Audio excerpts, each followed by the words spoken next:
मोगाच्यानो आज हांव तुमच्या लागीं आनी एक म्हत्वाचो विशय हाचेर उलोवंक सोदतां आनी तो विशय म्हणल्यार सरोप.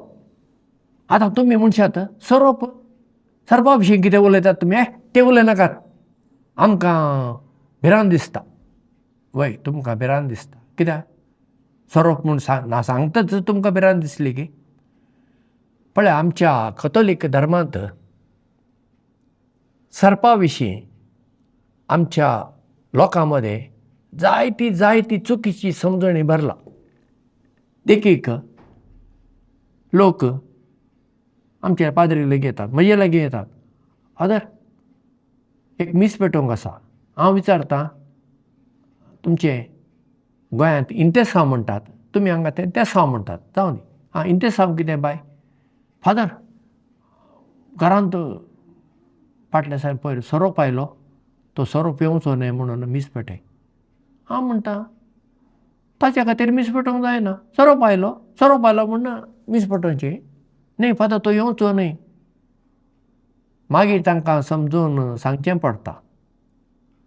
पयले सुवातेर आमी पळोवया सरोप म्हळ्यार तांकां दिसता सरोप आयलो म्हणल्यार देंवचार आयलो. आनी हें चिंतप खंय तावन आयलां? बायबलाचें पयलें पुस्तक उत्पत्ती पुस्तक, बूक ऑफ जेनेसीस, तातूंत दुसऱ्या अध्यायांत आमकां कितें वाचूंक मेळटा? देवान मनशाक रचली दादलो आनी स्त्री करून, हाका आदाम म्हूण नांव दिलें आनी येव म्हूण नांव दिलें. ती काणी. तशें आदामूय नासलो आनी येवूय नासली, ती काणी. पूण त्या काणयेंतल्यान जायतें कितें आमकां शिकूंक आसा. तांकां देवान भुमी वैकुंठांत दवरली आनी देवान म्हणलें थंय तांकां, हें सकट तुमी पळोवंक जाय, सांबाळूंक जाय. हांगा असल्या सकट जे फळ दिवपी रूख आसा ती फळां तुमी खावंक येतात, पूण थंय पळय ते मदें तें रूख आसा पळय, तो जाणवायचो रूख, ताचें फळ तुमी खावं नजो म्हणून देवान आड मारलें. आतां ही काणी कित्याक येता म्हणल्यार पातक संवसारांत कशें आयलें हें सांगूंक जुदय लोकां मदें ही काणी. आतां हे काणयेचें मूळ खंय? हे काणयेचें मूळ बाबिलोनिया ते वाटेन संस्कृतींत. आनी सरोप म्हूण सांगल्यार तो तुका नाडटा, तो वायट म्हणलें चिंतप आसलें आनी जुदय लोकांनी तें घेतलें. बायबलान कितें सांगल्या? देंवचार सर्पाचें रूप घेवन आयलो आनी येवेक नाडलें आनी येवे कडेन ताणें संवाद केलो आनी हें फळ खाया, हें फळ केल्यार तुमी देवा बरी जातल्यात म्हणलें. येवेन तें फळ केलें आनी आपल्या घरकाराक आदामाक दिलें. अशें जाल्ल्यान तांणी पातक केलें आनी देवान तांकां मागीर भुमी वैकुंठांतली भायर घाली. तांचें जिवीत कश्टांचें जालें आनी देवान सर्पाक शिक्षा दिवन म्हणलें, तुवें आतां धरणीचेर तुज्या पोटाचेर लोळोवन वचूंक जाय. तर पयलो सरोप कसो येतालो काय? पोटाचेर वचनासलो.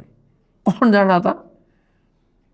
आमी केन्नाच पांयांनी चलचो सरोप हांवें तरी पळोवंक ना. तुमी पळयल्यार हांव नेणा.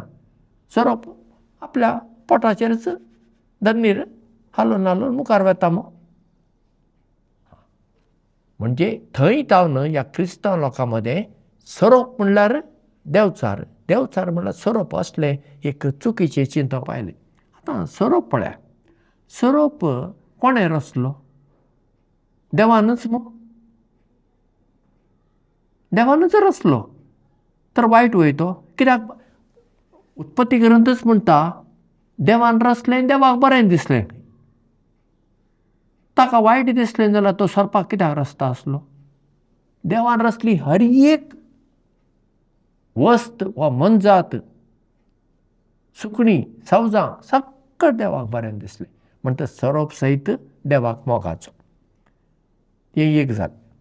दुसरें, मुखार आमी वाचता, ती काणी न्हय, तो एक इतिहासाचो भाग म्हणून जाता. इस्रायल प्रजा इजिप्तांत थावन गुलामपणांतली भायर आयली.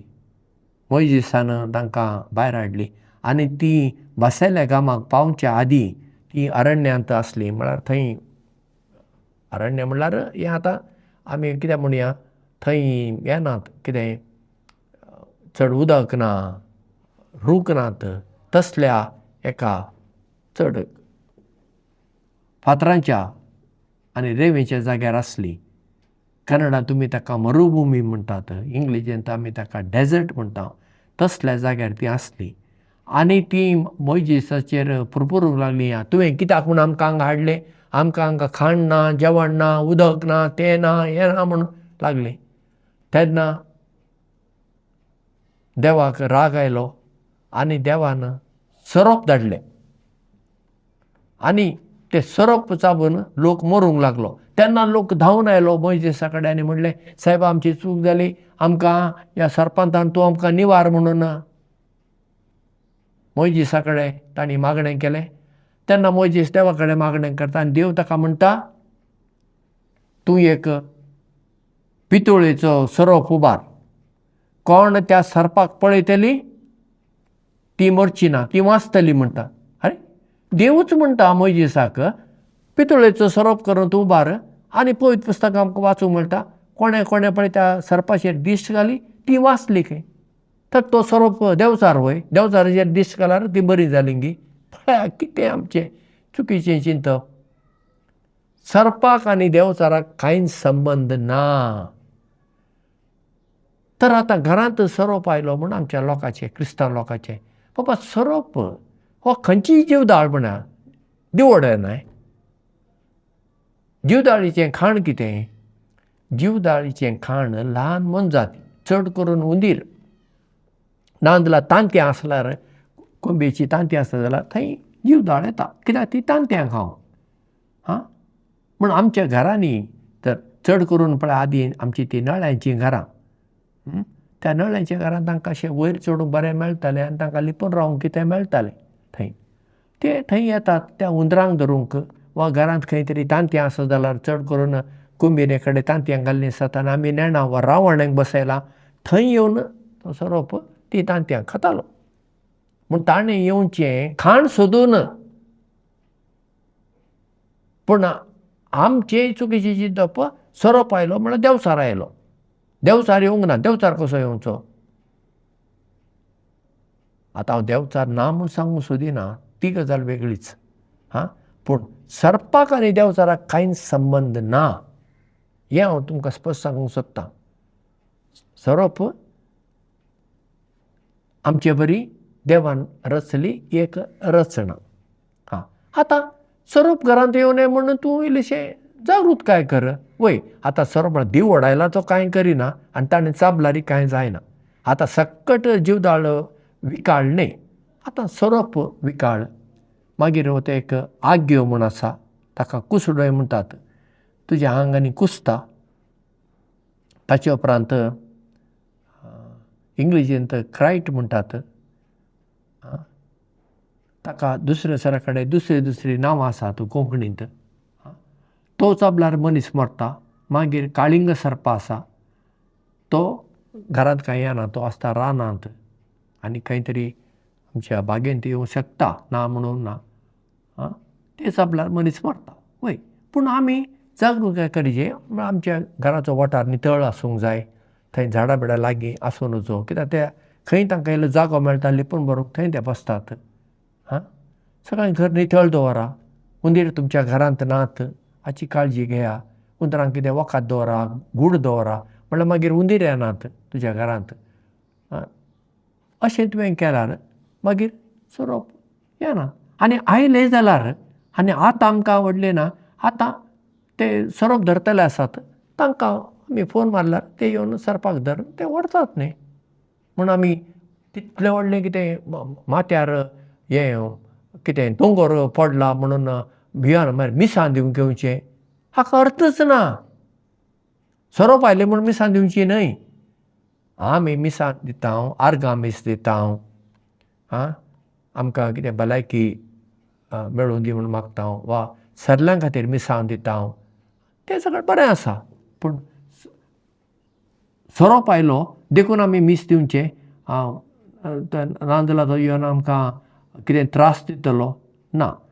खंयचीय मनजात आसा पळय सरोप सयत तुका येवन तुज्या आंगार पडना. ही ती गांवार भोंवची सुणी येवन तुका चापतीत पूण सरोप येवन तुका तसो चाबना. सरपान चापचें केदां जाणात वय, ताका कोणें तरी अर्दी दूख करून सोडला आनी तो आसा थंय खंय ते वाटेन कोण येता पळय ताका तो चापता रागान. तें एक. वा ताचेर तुवें पांय दवरलो जाल्यार तो ताची राखण करूंक तुका चापता. तो येवन असो तुज्या फाटल्यान धांवन येना सरोप चाबूंक.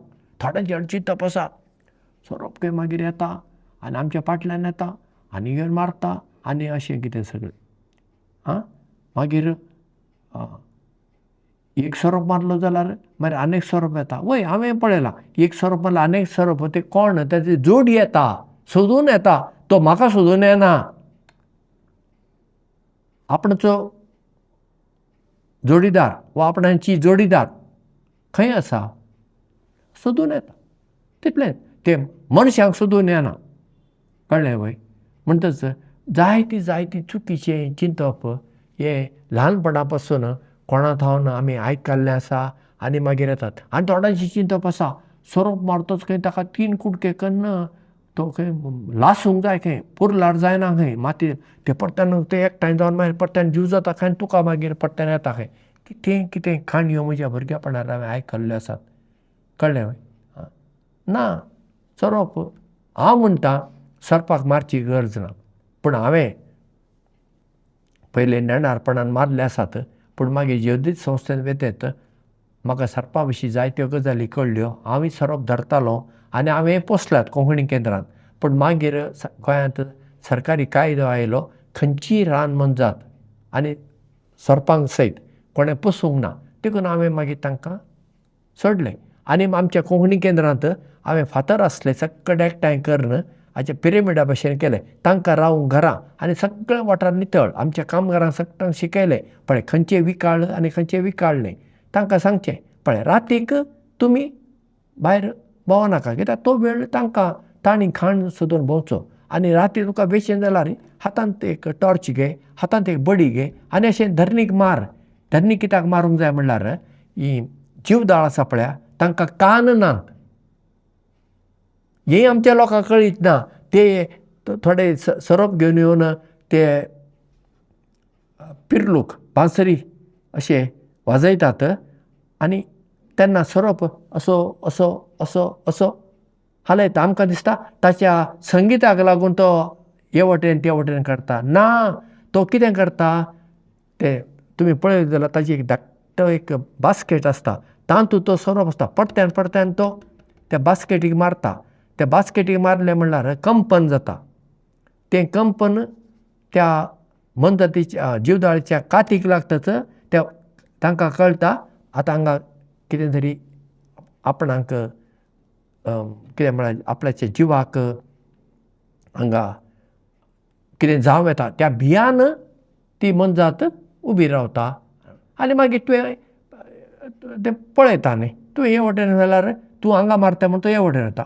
तूं हे वटेन जाल्यार तो हे वटेन तूं हांगा मारतले म्हूण तो हे वटेन येता. तितलेंच ताका मनजातीक त्या जीवदाळीक कान नात. ते धरणीच्या आवाजांतल्यानच तांकां सकट कळटा कोण आपणा लागीं आसा कितलो लागीं आसा कितलो पयस आसा हें कळटा. म्हणून ते कांयच करिना. उलटें जाल्यार ह्या सरपांक जीवदाळेक लागून आमकां थोडो जायतो फायदोय आसा.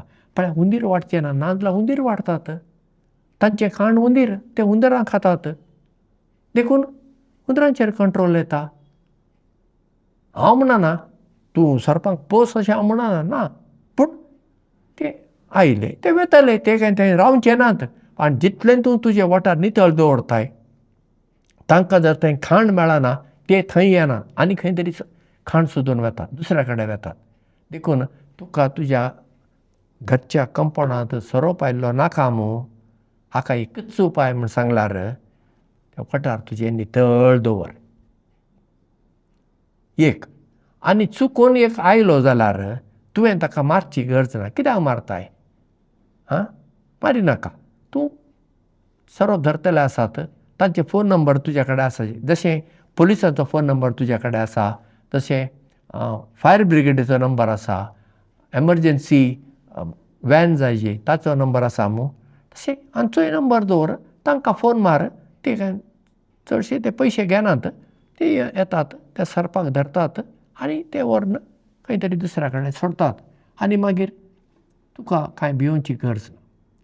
म्हणटच हें बायबलांत सांगलां म्हणून थोड्यांनी म्हणचें आसा, पूण बायबलांत ती काणी कशी आयली, ताचो अर्थ कितें हें आमकां ताचें कांयच कळीत नासतना आमी कोणाच्यो सांगलें चिंतप घेवन आमी सरपाक आनी देंवचाराक संबंद जोडला पळया, हो तरी ह्या म्हज्या उलोवपांतल्यान तुमच्या मतींतलो भायर गेल्यार हांवें उलयल्लें हें उलोवप सार्थक जातलें म्हणून हांव चिंतां. तुमकां समेस्तांक देव बरें करूं आनी मोग आसूं.